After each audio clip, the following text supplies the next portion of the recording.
Nutrition, দেখুন nutrition is actually মানে it is a science, তাই না? তো এটা তো মানে আমাদের যাবতীয় শুধু যে বোন হেলথ নয়, মানে বোন ম্যানুফ্যাকচারিং, মানে স্টার্টিং ফ্রম বোন ম্যানুফ্যাকচারিং সব কিছুর ক্ষেত্রে কিন্তু nutrition plays a huge role. ঠিক আছে, calcium, vitamin D, phosphorus, then vitamin C, এইগুলো সব লাগে, ভিটামিন কে, মানে সব কিছুর ক্ষেত্রে কিন্তু nutrition plays a huge role.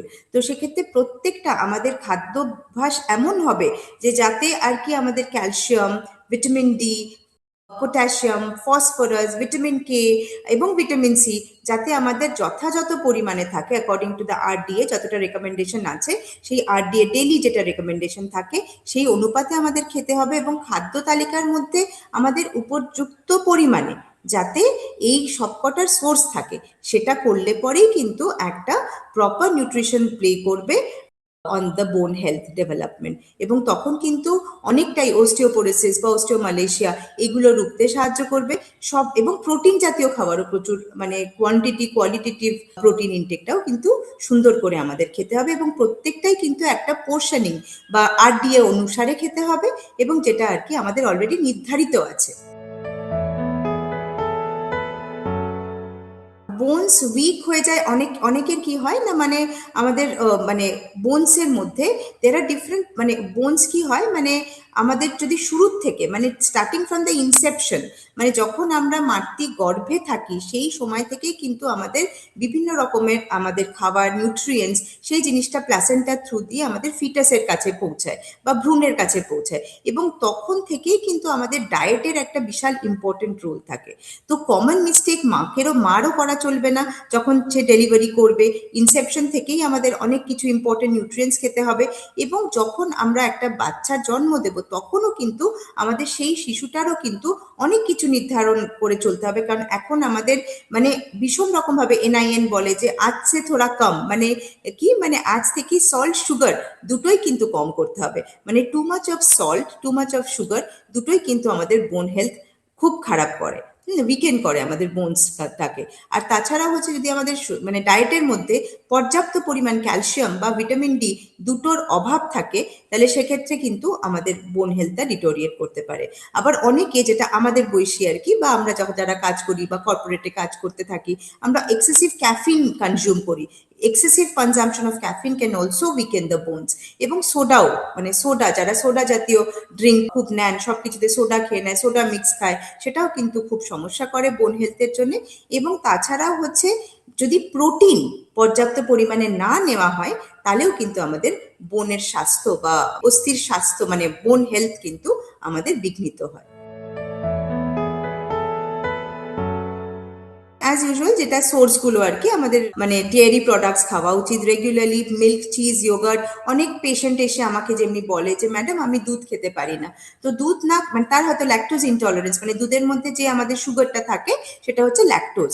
তো সেক্ষেত্রে যদি ল্যাকটোজ ইনটলারেন্ট কোনো পেশেন্ট থাকে তাহলে তাকে আমরা দুধ দিতে পারবো না, কিন্তু তার অবশ্যই তাকে আমরা দই দিতে পারবো, ছানা দিতে পারবো, কেন কি দইতে অনেকটাই মানে ল্যাকটোজটা কমে যায়। তো সেক্ষেত্রে this can be given as an alternative. আর বাচ্চাদের ক্ষেত্রে আমরা চিজ দিতে পারি, ইয়োগার্ট দিতে পারি, কারণ অনেক কিছু মানে ওদের অনেক অ্যাডেড ফ্লেভার্স থাকে ইয়োগার্টের, তো বাচ্চাদের অনেক অ্যাট্রাক্ট করে, তো সেগুলো আমরা দিতে পারি। এবং লিফি ভেজিটেবলস, মানে সেটা ভীষণ ইম্পর্টেন্ট আমাদের লিফি ভেজিটেবলস দেওয়া রেগুলারলি, আমাদের একটা ডায়েটের মধ্যে লিফি গ্রিন লিফি ভেজিটেবলস, মানে পালং শাক, তারপরে এখন যেমনি প্রচুর শাকসবজি শীতকালে তো ভীষণ অ্যাভেলেবল, তো সেগুলো খাওয়া দরকার। মেথি শাক, মানে প্রতিটা অনেক রকমের শাকসবজি মানে অ্যাভেলেবল, এবং সেগুলো খাওয়া উচিত। এবং নাটস অ্যান্ড সিডস, মানে আমন্ডস, সিসেমি সিডস, তারপরে পিনাটস, মানে ইন এনি ফর্ম, মানে কনসেন্ট্রেটেড, আবার সেটারও একটা পোর্শনিং আছে, মানে মানে অনেক বেশি, আমি বারবার করে একই কথা বলছি যে অনেক বেশি কিন্তু কোনো কিছুই খাওয়া চলবে না, because that will lead to a difficulty in our system. আর হচ্ছে ফ্যাটি ফিশ, মানে এটাও কিন্তু মানে আমাদের ফ্যাটি ফিশ মানে কি, আমরা মানে অনেক রকমের যেটা মানে চর্বিযুক্ত মাছ, কিন্তু সেটাও কিন্তু একটা পরিমাপে আমাদের খেতে হবে, যে মানে যেহেতু omega 3 fatty acid, omega 6 fatty acid এগুলো থাকে, তো আমাদের কিন্তু মানে একটা উই ক্যানট গো, মানে আমাদের অনেকটা খেয়ে ফেলে চলবে না। এবং আমাদের যদি অবশ্যই মানে হাইপারলিপিডেমিয়া থাকে, বা আমাদের শরীরে, আমাদের এভরিবডি ইজ ডিফারেন্ট, আমাদের শরীর বুঝে, আমাদের শরীরের মানে রোগের অবস্থা বুঝে কিন্তু আমাদের অবশ্যই ইনটেক করা উচিত। আর সবসময় ডায়েট কাস্টমাইজেশন করতে হয়, সবার জন্য সবকিছু কিন্তু নির্ধারিত হতে পারে না। প্রথম কথা হচ্ছে ক্যালসিয়াম অ্যাবজর্পশনটা ভীষণ ইম্পর্টেন্ট, কারণ শরীরে ক্যালসিয়াম খেলেই যে সেটা অ্যাবজর্ব হবে তা নয়, তার জন্য শরীরে ক্যালসিয়াম মানে অ্যাকচুয়ালি দ্য ডোজ সেজ যে 1000 থেকে 1200 mg depending on the age and sex, মানে কি সে ছেলে না মেয়ে, না সে কোন রকম ভাবে সে কি অ্যাক্টিভিটি করছে, মোটামুটি 1000 থেকে 1200 mg ক্যালসিয়াম আমরা দিতে পারি। আর ভিটামিন ডি এর আমাদের একটা ডেইলি আর কি ইন্টারন্যাশনাল ইউনিট ডোজ আছে 600 থেকে 800 IU, কিন্তু সেটা ডিপেন্ড করছে যে কার কিরকম আগেন মানে এজ অ্যান্ড তার কি অ্যাক্টিভিটি, তার কিরকম রিকোয়ারমেন্ট, তার কিরকম মানে শারীরিক কন্ডিশন, সেই ওপর ডিপেন্ড করছে। কিন্তু এই নির্ধারিত যে অ্যামাউন্টটা রয়েছে সেটার অ্যাবজর্পশনটা সবচেয়ে বেশি ইম্পর্টেন্ট, কেন কি মানে RDA থাকলেই তো হবে না, এবং আমরা যদি শুধু ক্যালসিয়াম বা ভিটামিন ডি খাই তাহলেও কিন্তু সেটা শরীরে অ্যাবজর্বড হবে না। তো অ্যাবজর্পশনের জন্য কিন্তু আমাদের ভিটামিন সি রিচ খাবারও আমাদের খাদ্য তালিকায় রাখতে হবে, মানে প্রচুর সিট্রাস ফ্রুটস একটা করে দিনে, যদি কিছু না থাকে অ্যাটলিস্ট পাতিলেবু খাওয়াটা খুব উপকারী। আমলা খেতে পারা যেতে পারে, amlaki which is a richest source of vitamin C. তার বাইরেও হচ্ছে আমাদের মুসাম্বি লেবু বা যা যা সিজনাল ফ্রুটস আর কি সেগুলো খাওয়া যেতে পারে, ভেজিটেবলস খাওয়া যেতে পারে, এবং মানে ওই ক্যাফিন আর সোডাটাকে লিমিট করা যেতে পারে। এইগুলো করলে কিন্তু ক্যালসিয়াম অ্যাবজর্পশন হবে, এবং অ্যাকর্ডিং টু RDA আমাদের খাওয়াটা খুবই দরকার। ম্যাগনেসিয়াম হচ্ছে ভীষণ একটা ইম্পর্ট্যান্ট আর কি, আমাদের ভীষণ ইম্পর্ট্যান্ট একটা মিনারেল, এবং সেই ম্যাগনেসিয়াম আমাদের কিন্তু ক্যালসিয়াম মেটাবলিজমকে, মানে ক্যালসিয়ামের যে একটা পরিপাক সে আমাদের অ্যাবজর্পশন, অ্যাসিমিলেশন এবং finally utilization for the bone health, এই গোটা ব্যাপারটাকেই রেগুলেট করে। মানে এটা একটা মানে চাবিকাঠি বলতে পারি আর কি আমাদের ম্যাগনেসিয়ামটা। এবং ম্যাগনেসিয়াম কিন্তু আরেকটা মানে apart from the bone health, magnesium কিন্তু আমাদের স্লিপে বা ঘুমের ক্ষেত্রে মানে সাউন্ড স্লিপ, এবং এইটা যে একটা নিশ্চিন্তভাবে ঘুমানোর ক্ষেত্রেও কিন্তু ম্যাগনেসিয়াম ইজ আ কি ফ্যাক্টর। কাজে ম্যাগনেসিয়ামের কিন্তু শুধু যে বোন হেলথ তা নয়, ম্যাগনেসিয়ামের কিন্তু আমাদের স্লিপ সাইকেল বজায় রাখতেও magnesium is very very essential. এবং ফসফরাস তো ভীষণ important, it is actually helping, মানে ক্যালসিয়াম আর ফসফরাস দুজনে মিলে অ্যাকচুয়ালি সিমেন্টিং করে আর কি বোনটা তৈরি করতে গেলে। তো সেক্ষেত্রে ফসফরাসও ভীষণ ইম্পর্টেন্ট আমাদের বোনটা তৈরি করতে আর কি, মানে সুস্থ একটা বোন তৈরি করতে গেলে ক্যালসিয়াম এবং ম্যাগনেসিয়াম হ্যান্ড ইন হ্যান্ড কাজ করে। এবং ভিটামিন কে হচ্ছে এই যে বোনের যে মিনারেলাইজেশনটা, যে ওসিফিকেশন প্রসেসটা হয়, যে বোনটা তৈরি হয়, সেক্ষেত্রে কিন্তু ভিটামিন কে আমাদের খুব ইম্পর্টেন্ট একটা aspect. Vitamin K, vitamin C এগুলো সবই আমাদের খুব প্রয়োজনীয়, বিকজ ইটস অ্যান অ্যাসিমিলেশন, মানে সবকটা নিউট্রিয়েন্টস সবাই মিলে একসাথে কাজ করে কিন্তু আমাদের বোন হেলথটাকে একদম স্ট্রং এবং পারফেক্ট করে।